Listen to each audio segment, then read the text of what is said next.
अस्सलाम वालेकुम जय हिंद दोस्तों। मैं तनवीर इसरार। आज की इस वीडियो में मैं बहुत मतलब इमोशनल होते हुए ये वीडियो बना रहा हूँ। काफ़ी डिवास्टेटेड फीलिंग है कि मैं जब देख रहा हूँ कि किस तरीके से जो है शिलफाटा एरिया में जो हाई कोर्ट के ऑर्डर के बाद जो है बिल्डिंग जो है इलीगल बिल्डिंग डिमोलिश की जा रही है। आप इस वीडियो के माध्यम से मैं आप सबसे एक सवाल करना चाहता हूँ कि भाई इसका जिम्मेदार कौन है? कि इसके जिम्मेदार वो गवर्नमेंट ऑफिशियल्स है जिन्होंने इतने साल तक जो है बिल्डिंग बनने के लिए छोड़ दिया? क्या इसके जिम्मेदार जो है वो है बिल्डर्स जिनको पता है कि भाई ये इलीगल बिल्डिंग हम बनाने जा रहे हैं, अ, इसका कोई मतलब आज नहीं तो कल इसके ऊपर हो सकता है कार्रवाई हो, भले 1% क्यों ना हो?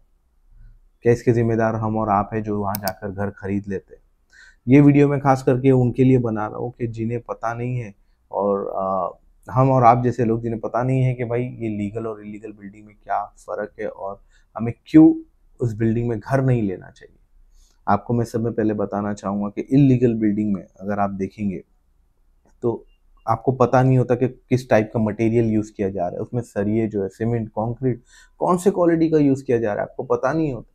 आपको पता नहीं होता कि इसकी डिज़ाइन जो है, क्योंकि मैं देख रहा हूँ कि 8-8, 9-9 माले से ऊपर तक की बिल्डिंग बन रही है। क्या इस बिल्डिंग में कितने कितने फीट का फाउंडेशन किया गया आपको पता नहीं होता है। क्या आपको आपको ये भी पता नहीं होता है कि भाई इसमें फायर सेफ्टी के रेगुलेशन जो है फॉलो किए गए हैं कि नहीं है? कि यहाँ पे फायर ब्रिगेड अंदर पहुँच सकती है कि नहीं पहुँच सकती है यहाँ की गलियों में, कि यहाँ पर हम एम्बुलेंस पहुँचा सकते हैं कि नहीं पहुँचा सकते हैं। उसमें डीपी रोड का कुछ प्रावधान नहीं होता है। आप देखेंगे कि इल्लीगल बिल्डिंग्स में पानी की जो कनेक्शन है उसके बारे में भी किसी को कुछ पता नहीं होता। लेकिन हम और आप एक घर खरीदने के, एक सेल्फ कंटेन घर लेने के चक्कर में जो है वहाँ पर हम इस ट्रैप में फँस जाते हैं। आपने देखा होगा लकी कंपाउंड में एक नई बिल्डिंग बनते-बनते जो है, और एक आजू-बाजू में ही 2 बिल्डिंग बन रही थी। एक बिल्डिंग जो है वो गिर जाती है, उसमें मासूम बच्चे और जिनका कोई दोष नहीं होता वो उसमें जाकर दब जाते हैं, मर जाते हैं उस एक्सीडेंट में। क्या क्या हम सब मिलकर वेट कर रहे हैं कि इसी तरीके का एक इंसिडेंट हो? क्या ये सब बिल्डिंग जितनी बन रही है लीगल इल्लीगल बिल्डिंग्स, क्या वो अर्थक्वेक रेजिस्टेंट है?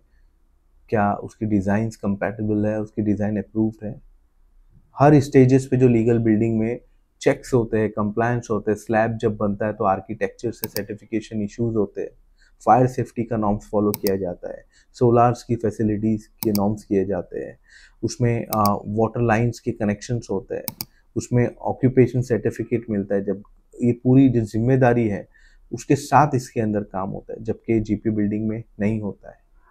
मैं इस वीडियो के माध्यम से ये बताना चाहूँगा कि क्या इस ऐसी इल्लीगल बिल्डिंग में रहने से अगर हमारे बच्चों को कुछ होता है तो इसकी ज़िम्मेदारी किसकी है? क्या हम जो क्या मैं अगर मेरी फैमिली को लेकर इल्लीगल बिल्डिंग में रहता हूँ और वहाँ पर मैं मेरे वजह से, मेरे गलत फ़ैसले की वजह से, घर खरीदने के गलत फ़ैसले की वजह से अगर कुछ हादसा होता है तो उसको ज़िम्मेदार कौन है? बच्चों को तो पता भी नहीं होता है कि लीगल इल्लीगल क्या है। मैं ये वीडियो के माध्यम से एक चीज़ बताना चाहता हूँ कि क्यों नहीं हम कल्याण के बियॉन्ड जाके आगे जाके हम घर खरीद सकते हैं, जबकि हम यहाँ पर 10 से 15 से 20 लाख देकर घर खरीद रहे हैं। क्या एक एग्जांपल मैं लेता हूँ बदलापुर में। अगर आप बदलापुर जाएँगे तो वहाँ पर पोद्दार स्कूल है, अच्छी-अच्छी स्कूल्स हैं, वहाँ पर भी 10 से 15 लाख के आस-पास में, 20 लाख 18 लाख के आस-पास में आपको डिसेंट जगह वांगनी में, अच्छी जगह पे आपको डिसेंट जगह में लीगल जो अप्रूव्ड होती है वहाँ पर घर मिल सकता है।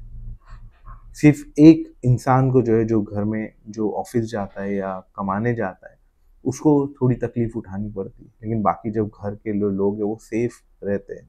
जबकि आप इलीगल कंस्ट्रक्शन में घर लेते हो तो आपको पता नहीं आज नहीं तो कल नहीं तो परसों क्या टूटने का चांसेस होता है, डिमोलिशन का चांसेस होता है। मैं खास करके ये एक और फेलियर जो है गवर्नमेंट का भी है, जबकि गवर्नमेंट को पता है कि इस एरिया में जो है आप जीपी बिल्डिंग में आज भी घर लेने जाएंगे तो आपको 18 इलीगल बिल्डिंग में तो 18 20 25 लाख के आसपास ही मिलेगा, और जब गवर्नमेंट का रेट है जो सैंक्शन रेट है वो एरिया के लिए उतना ही है।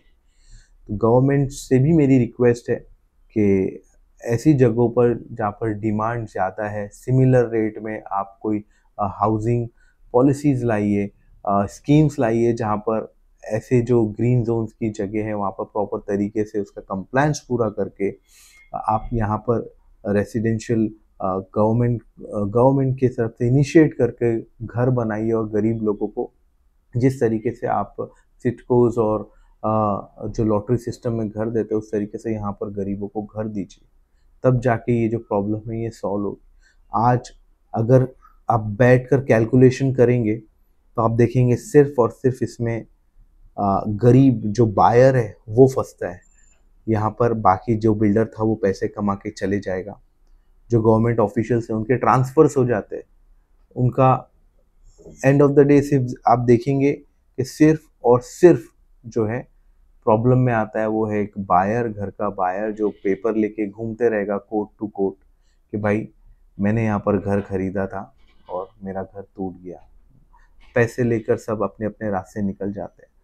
आज मेरी रिक्वेस्ट है ये सब बायर से जो जीपी और इलीगल बिल्डिंग्स में घर लेते हैं, प्लीज़ हो सके तो अगर आपका बजट डिसेंट है तो लीगल बिल्डिंग में घर लीजिए, थोड़ा दूर घर लीजिए। आप देखेंगे मुंबई से लोग मुमरा शिफ्ट होते हैं लीगल बिल्डिंग में, कुर्ला से लोग मुमरा शिफ्ट होते हैं लीगल बिल्डिंग के लिए। ऐसे आप खुद भी अगर आपका बजट मुमरा में नहीं लेने का है तो आप थोड़ा आगे जाकर वहाँ घर लीजिए और अपने फैमिली और खुद सेफ रहिए।